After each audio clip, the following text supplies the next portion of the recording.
TDP Janasena అభ్యర్థుల ప్రకటన తర్వాత వివిధ ప్రాంతాలలో కొంత అసంతృప్త జ్వాలలు వ్యక్తమవుతున్నాయి. అటు జనసేనలో కూడా టికెట్ ని ఆశించినటువంటి వ్యక్తులు టికెట్ రాకపోవడంతో కొంత అసహనంగా ఉన్నారు. మొదటి నుంచి పార్టీకి సేవ చేస్తున్న వారికి సముచిత స్థానం దక్కలేదంటూ ఆవేదన వ్యక్తం చేస్తున్నారు. అభ్యర్థి ఎవరైనా కూడా జనసేనకు సీటు దక్కడం ఆనందంగా ఉందంటూ భాస్కర్ చెప్తున్నారు. ఇక పార్టీ నిర్ణయించినటువంటి కొనతాల గెలుపు కోసం పనిచేస్తానంటూ చెప్తూనే తన యొక్క అసంతృప్తిని వ్యక్తం చేస్తున్నారు. జనసేనలో వరుసగా అసంతృప్తులు అక్కడక్కడ కొనసాగుతున్నటువంటి సందర్భంలో ఎమ్మెల్యే సీటు దక్కకపోవడం పైన ఆవేదన వ్యక్తం చేస్తున్నారు వివిధ నేతలందరూ కూడా. అనకాపల్లి జిల్లా జనసేన ఇన్ఛార్జ్ పరుచూరి భాస్కర్ కొంత మనస్తాపానికి గురైనట్టుగా తెలుస్తుంది.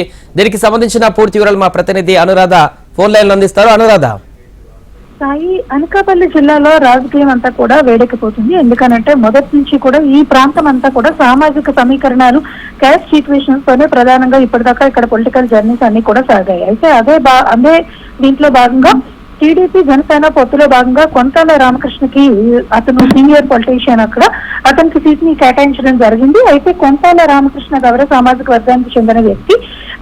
కానీ అదే టీడీపీ నుంచి గత 2 పర్యాయాలు ఎమ్మెల్యేగా ఎన్నికైన పీలా గోవింద్ ఆ సీట్ ను ఆశించి పీలా గోవింద్ ఆ సీట్ దక్కకపోవడంతో ఒక్కసారిగా అక్కడ నిరసన వ్యక్తమైంది. ఇదే సందర్భంలో సొంత పార్టీలోనే కొనతాల రామకృష్ణ కూడా మరోసారి నిరసన వ్యక్తమైంది. పరుచూరి భాస్కర్ రావు అక్కడ గత కొంతకాలం నుంచి, అంటే గత ఎన్నికల నుంచి కూడా జనసేన పార్టీ తరఫు నుంచి పనిచేసుకుంటూ వస్తున్నారు. అయితే పరుచూరికి కేవలం కమ్మ సామాజిక వర్గానికి చెందిన వ్యక్తి కావడంతో అతనికి సీటు కేటాయిస్తే కనుక అక్కడ గెలిపే అవకాశాలు తక్కువగా ఉంటాయని ఆ పార్టీ భావించి కొనతాల రామకృష్ణకి, అదే సామాజిక వర్గానికి చెందిన గౌరవ సామాజిక వర్గానికి చెందిన కొంతాల రామకృష్ణకి ఆ సీటును కేటాయించడం జరిగింది. దీంతో పరుచూరి తీవ్ర మనస్తాపాన్ని వ్యక్తం చేశారు. కార్యకర్తల సమావేశంలో ఆయన కన్నీటి పర్యాంతం అయ్యారు.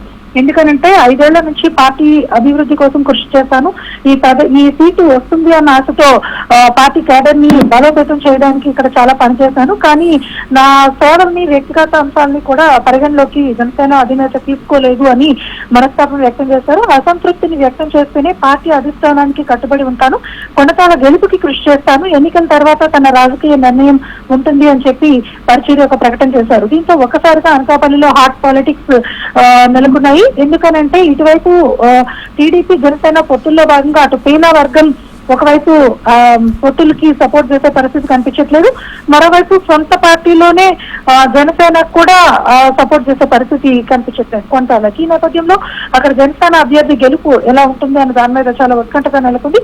మరోవైపు అదే సమయంలో వైసీపీలో కూడా ఈ తరహా డిస్టర్బెన్సెస్ ఉన్న నేపథ్యంలో మొత్తంగా అనకాపల్లి జిల్లా అంతా కూడా ఒక రాజకీయంగా కొత్త తరహా పరిస్థితులు అక్కడ కనిపిస్తూ ఉన్నాయి. మొత్తానికి ఏదేమైనా పరుచూరి భాస్కర్ తన నిర్ణయాన్ని త్వరలో ప్రకటించే అవకాశం అయితే కనిపిస్తుంది. పార్టీ మారుతారు, లేకపోతే అడ్జస్ట్ చేసుకుని కొంతాల రామకృష్ణతో సపోర్ట్ చేసి పార్టీ అధిష్టానానికి విధేయుడుగా ఉంటారా అన్నది మాత్రం వేచి చూడాల్సిన అంశం. Right, thank you Anuradha.